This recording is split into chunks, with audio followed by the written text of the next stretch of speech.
guys, I'm Pratiksha. Welcome back to my channel. I hope you all are doing well and able to improve your vocabulary through my videos.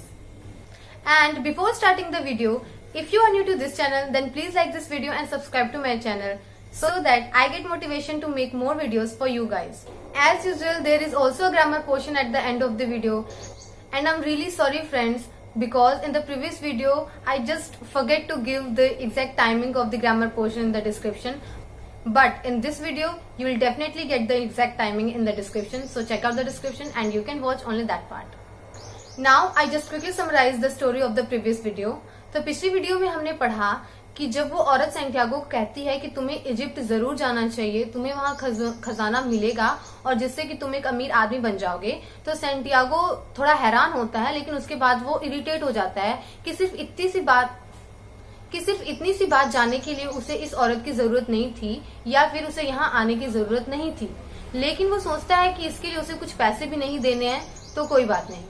तब Santiago उस औरत से पूछता है कि ठीक है, लेकिन मैं इजिप्ट कैसे जा रहा हूँ? तो वो औरत कहती है कि मैं सिर्फ सपनों के अर्थ को बताती हूँ, मुझे नहीं पता कि उसे रियलिटी में कैसे बदलना है। तो सैंटियागो निराश हो जाता है और वो डिसाइड करता है कि आज के बाद वो सपनों पर कभी भी विश्वास नहीं करेगा। इसके बाद वो अपनी भेड़ों को लेने के लिए सिटी गेट तक जाता है और तब वो डिसाइड करता है कि वो थोड़ी देर और रुकेगा जब तक कि सूरज थोड़ा और नहीं ढल जाता या थोड़ी और शाम नहीं हो जाती। उसके बाद वो उस किताब को पढ़ने लगता है जो कि उसने खरीदी थी। तो उसके पहले पन्ने पर ही एक दाह संस्कार का वर्णन किया गया था और उसमें जिन लोगों को शामिल किया गया था उन लोगों के नाम बहुत ही कठिन थे, उन्हें याद रखना बहुत ही कठिन था। तब सैंटियागो सोचता है कि फ्यूचर में अगर उसने कभी कोई किताब लिखी तो वो अपनी किताब में एक समय पर सिर्फ एक ही व्यक्ति को प्रस्तुत करेगा, जिससे कि रीडर्स को उन कैरेक्टर्स को याद रखने में आसानी होगी या उनके नामों को याद रखने की चिंता नहीं करनी पड़ेगी। और फ्रेंड्स, एक और बात, आप में से बहुत सारे लोग वीडियोस को देखते हैं लेकिन लाइक नहीं करते। प्लीज वीडियोस को लाइक किया कीजिए, कमेंट किया कीजिए, ताकि मुझे और ऐसे ही वीडियोस बनाने का मोटिवेशन मिलता रहे, क्योंकि एक वीडियो को बनाने में बहुत मेहनत लगती है। And now without further delay, let's hop into this video. When he was finally able to concentrate on what he was reading, he liked the book better. The burial was on a snowy day and he welcomed the feeling of being cold. और जब finally वो उस पर ध्यान केंद्रित करने में सक्षम था जो वो पढ़ रहा था, तो उसे वो किताब अच्छी लगी, बेहतर लगी। वो दाह संस्कार एक बहुत ही ठंडे दिन पर था, मतलब कि उस दिन बहुत ठंड थी और सैंटियागो ने उस ठंड होने की फीलिंग का या उस ठंड का वेलकम किया। As he read on, an old man sat down at his side and tried to strike up a conversation. जैसे ही उसने पढ़ना शुरू किया या पढ़ने लगा, एक बूढ़ा आदमी उसके पास आकर बैठ गया और बातचीत करने की कोशिश की। What are they doing? The old man asked, pointing at the people in the plaza. वे क्या कर रहे हैं? उस बूढ़े आदमी ने चौक के लोगों की ओर इशारा करके पूछा। Working, the boy answered dryly, making it look as if he wanted to concentrate on his reading. तब सैंटियागो ने बहुत ही रूखेपन में जवाब दिया कि काम कर रहे हैं, जिससे ऐसा लग रहा था कि जैसे वो अपने पढ़ने पर ध्यान केंद्रित करना चाहता था। Actually, he was thinking about shearing his sheep in front of the merchant's daughter so that she could see that he was someone who was capable of doing difficult things. दरअसल वह व्यापारी की बेटी के सामने अपने भेड़ों की ऊन उतारने के बारे में सोच रहा था, ताकि वो लड़की देख सके कि वह भी एक ऐसा व्यक्ति था जो कि मुश्किल काम कर सकता था। He had already imagined the scene many times. Every time the girl became fascinated when he explained that the sheep had to be sheared from back to front. वो पहले ही कई बार इस दृश्य की कल्पना कर चुका था। हर बार वो लड़की फैसिनेट हो जाती थी जब उसे पता चलता था कि भेड़ों की ऊन पीछे से आगे की तरफ उतारी जाती है। Here the word is fascinate, means आकर्षित होना या मोहित होना। He also tried to remember some good stories to relate as he sheared the sheep. साथ ही वो कुछ अच्छी कहानियों को याद करने की भी कोशिश कर रहा था। Most of them he had read in books, but he would tell them as if they were from his personal experience. उनमें से ज़्यादातर उसने किताबों में ही पढ़ी थी, लेकिन वो उन्हें ऐसे बताएगा जैसे कि वो उसका अपना अनुभव था। She would never know the difference because she didn't know how to read. और वो लड़की इसमें कभी अंतर नहीं कर पाएगी क्योंकि वो पढ़ना नहीं जानती थी। Meanwhile, the old man persisted in his attempt to strike up a conversation. और इसी बीच बूढ़े व्यक्ति ने बातचीत करने की अपनी कोशिश को जारी रखा. He said that he was tired and thirsty and asked if he might have a sip of boy's wine. उस व्यक्ति ने कहा कि वो थका हुआ और प्यासा था और सेंटियागो से पूछा कि क्या उसे सेंटियागो की वाइन में से एक बूंद मिल सकती है. The boy offered his bottle, hoping that the old man would leave him alone. तब सेंटियागो ने उस आदमी को बॉटल ऑफर की, मीन्स कि उसने अपनी वाइन उसे ऑफर की और उसे उम्मीद है कि वो बूढ़ा व्यक्ति अब उसे अकेला छोड़ देगा. But the old man wanted to talk and he asked the boy what book he was reading. लेकिन बूढ़ा व्यक्ति बात करना चाहता था और उसने सेंटियागो से पूछा कि वो कौन सी किताब पढ़ रहा था. The boy was tempted to be rude and moved to another bench, but his father had taught him to be respectful of the elderly. तब सेंटियागो थोड़ा सा असभ्य हो गया. Here the word is rude means असभ्य, और वो दूसरी बेंच पर चला गया. लेकिन उसके पिता ने उसे बुजुर्गों का सम्मान करना सिखाया था. So he held out the book to the man for two reasons. First, that he himself wasn't sure how to pronounce the title, and second, that if the old man didn't know how to read, he would probably feel ashamed and decided of his own accord to change benches. Here the word is ashamed means शर्मिंदा. इसलिए उसने उस पुस्तक को उस आदमी के लिए दो कारणों से छोड़ दिया. पहला तो ये था कि उसे खुद नहीं पता था कि शीर्षक का उच्चारण कैसे किया जाए, और दूसरा कि अगर बूढ़ा आदमी पढ़ना नहीं जानता था तो शायद वो शर्मिंदा होकर या शर्म महसूस करके खुद ही बेंच बदलने का निश्चय करे. said the old man, looking at all sides of the book as if it was some strange object. तब उस बूढ़े आदमी ने किताब के सभी पक्षों को देखकर कहा, जैसे कि यह कोई अजीब वस्तु थी. This is an important book, but it's really irritating. उसने कहा कि यह एक महत्वपूर्ण किताब है लेकिन वास्तव में परेशान करने वाली है. The boy was shocked. The old man knew how to read and had already read the book. तब सेंटियागो हैरान रह गया कि वह बूढ़ा व्यक्ति पढ़ना जानता था और उसने पहले ही ये किताब पढ़ी थी. And if the book was irritating as the old man had said, the boy still had time to change it for another. और अगर ये किताब परेशान करने वाली थी जैसा कि बूढ़े आदमी ने कहा, तो सेंटियागो के पास अभी भी इसे दूसरी किताब के साथ बदलने का समय था. It's a book that says the same thing almost all the other book in the world says, continued the old man. तब उस बूढ़े आदमी ने कहा कि ये किताब वही कहती है जो कि दुनिया की लगभग सभी किताबें कहती हैं. It describes people inability to choose their own destiny, and it ends up saying that everyone believes the world's greatest lie. ये किताब लोगों की अपने भाग्य को चुनने की असमर्थता को बताती है और ये किताब यह कहते हुए समाप्त होती है कि हर कोई दुनिया के सबसे बड़े झूठ को मानता है. What is the world's greatest lie? The boy asked, completely surprised. तब सेंटियागो ने पूरी तरह से आश्चर्यचकित होकर पूछा कि दुनिया का सबसे बड़ा झूठ क्या है.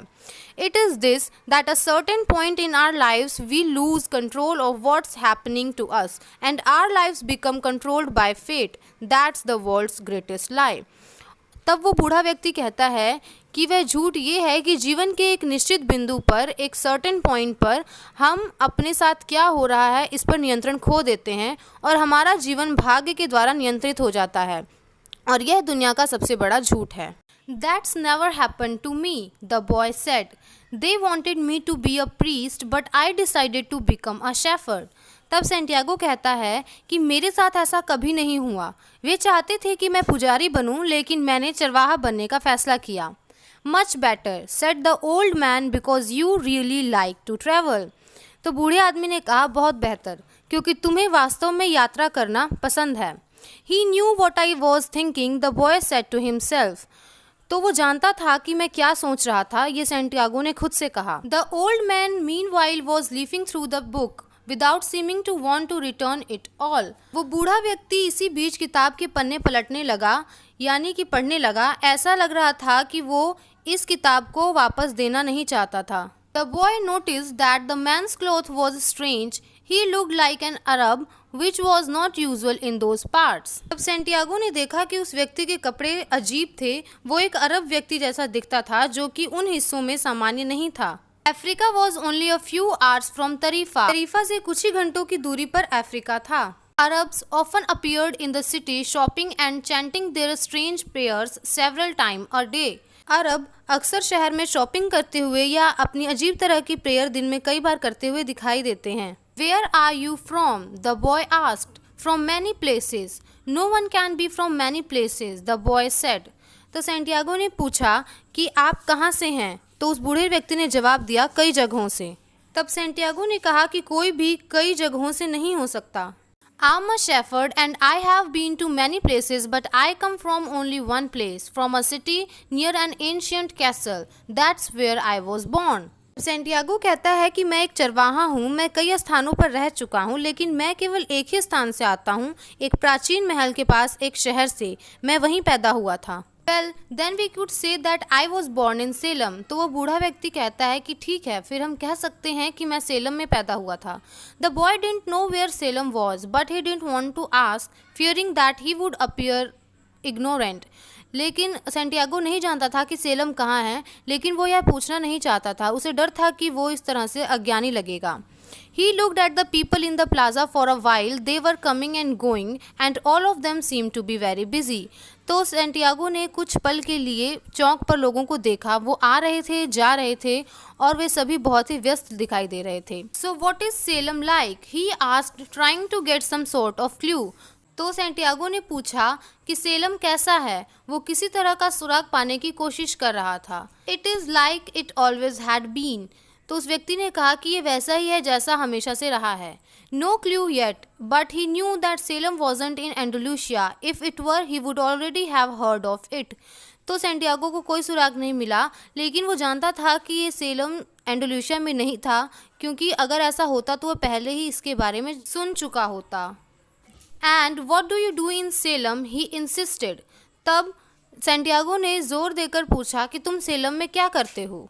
What do I do in Salem? The old man laughed. Well, I am the king of Salem. मैं सेलम में क्या करूं? वह बूढ़ा व्यक्ति हंस पड़ा। अच्छा, मैं सेलम का राजा हूं। उस व्यक्ति ने कहा।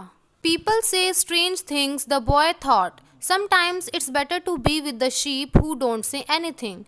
तो सेंटियागो ने सोचा कि लोग अजीब बातें कहते हैं। कभी कभी भेड़ों के साथ रहना बेहतर होता है जो कुछ भी नहीं कहती। Better still to alone with one's book. They tell their incredible stories at the time when you want to hear them. और उससे भी अच्छा कि आप किसी बुक के साथ अकेले रहें, क्योंकि वे उस समय अपनी अविश्वसनीय कहानियां सुनाती हैं जब आप उन्हें सुनना चाहते हैं। Here the word is incredible means अविश्वसनीय। But when you are talking to people, they say something that are so strange that you don't know how to continue the conversation. लेकिन जब आप लोगों से बातें कर रहे होते हैं तो वे कुछ ऐसी बातें कहते हैं जो इतनी अजीब होती हैं कि आप नहीं जानते कि एक बातचीत को कैसे जारी रखा जाए। My name is Malkisedek, said the old man. How many sheep do you have? Enough, said the boy. तब उस बूढ़े व्यक्ति ने कहा कि मेरा नाम मल्कीसेदक है। तब उसने पूछा कि आपके पास कितनी भेड़ें हैं? तो सेंटियागो ने कहा, बहुत। He could see that the old man wanted to know more about his life. वह देख सकता था कि वो बूढ़ा व्यक्ति उसके जीवन के बारे में और जानना चाहता है। Well, then we have got a problem. I can't help you if you feel you have got enough sheep. तब वो बूढ़ा आदमी कहता है कि ठीक है, तो यहाँ एक समस्या है। अगर तुम्हें लगता है कि तुम्हारे पास पर्याप्त भेड़ें हैं या तुम्हें पर्याप्त भेड़ें मिल गई हैं, तो मैं तुम्हारी मदद नहीं कर सकता। The boy was getting irritated. He wasn't asking for help. It was the old man who had asked for a drink of his wine and had started the conversation. Santiago उसकी बातों से चिढ़ रहा था। वो मदद नहीं मांग रहा था, वो बूढ़ा आदमी ही था जिसने उससे उसकी वाइन पीने के लिए मांगी और बातचीत शुरू कर दी। Give me my book, the boy said. I have to go and gather my sheep and get going. तो सेंटियागो ने कहा, मुझे मेरी किताब दे दो, मुझे जाकर अपनी भेड़ें इकट्ठी करनी है और जाना है। So that's all for the story of this video. तो चलिए अब इस वीडियो के ग्रामर पोर्शन को स्टार्ट करते हैं। तो आज की इस वीडियो में हम रूटीन लाइफ से रिलेटेड कुछ ऐसे सेंटेंसेस पढ़ेंगे जिन्हें याद करके आप डेली लाइफ में ईजिली इंग्लिश बोल पाएंगे। तो पहला वाक्य है, आज मेरे दोस्त का बर्थडे है। तो इसे आप इंग्लिश में इस तरह बोल सकते हैं, it's the birthday of my friend today, ना कि today is the birthday of my friend. दूसरा वाक्य है, मैं मोबाइल में लगा हुआ था। तो इसे आप इंग्लिश में इस तरह बोल सकते हैं, I will engrossed with mobile. तीसरा वाक्य है मैं बाल बाल बची, तो इसे आप इंग्लिश में बोल सकते हैं I escaped narrowly. तो चौथा वाक्य है पुरानी आदतें मुश्किल से जाती हैं, तो इसे आप इस तरह से बोल सकते हैं ओल्ड हैबिट्स डाई हार्ड. अगला वाक्य है फिलहाल मैं ये नहीं करूँगी, तो आप इसे इंग्लिश में बोलेंगे as of now I will not do it. अगला वाक्य है जब जब जो होना है तब तब सो होता है, तो इसे आप इंग्लिश में बोल सकते हैं what happens when it only happens then. अगर आप बोलना चाहते हैं कि आप बस हुक्म कीजिए, तो इसे आप इंग्लिश में बोल सकते हैं यू सिंपली ऑर्डर. अगर आप किसी को बोलना चाहते हैं कि अपना मूड ठीक करो, तो आप ये बोल सकते हैं now set your mood right. So thanks for watching the video. I hope you learned some new words. And if it is, then please like this video and subscribe to my channel. Press that bell icon so that you get notified whenever I'll post a new video. If you have any query or any suggestion, then please let me know in the comment section below. And also tell me that the grammar portion of this video is helpful to you or not. I'll be back very soon with a new video. Till then, live your life with learning and bye bye. Take care.